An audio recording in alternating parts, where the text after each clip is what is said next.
palavras em microfone, né? Eu sou mais de ação.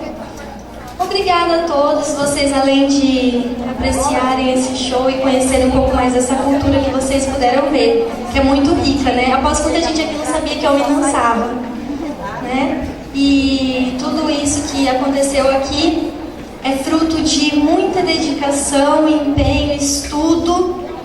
E as bailarinas que eu tenho comigo da companhia, né? São a Flávia, a Adriele, a Rúbia, a Gabriela. Sem elas não conseguiria, porque sozinha a gente não faz nada. E obrigada a todos. Te amo! Todas as alunas que estão ali presentes disso. E convido a todas, mulheres e homens também, que agora vocês viram, né? Que tem também, a entrarem pra dança. Vamos parar com isso de dizer que a dança do ventre não é pra todo mundo. Vocês viram que a dança do ventre é pra todo mundo, né?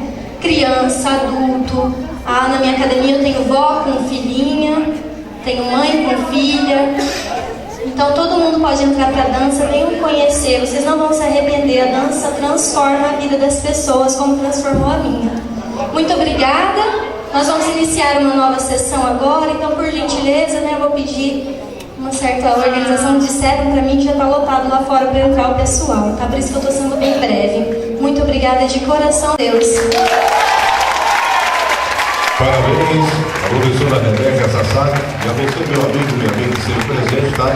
Agradecemos de coração a sua presença, a sua colaboração e até uma próxima oportunidade. Uma boa noite e voltem em paz para casa. Obrigado.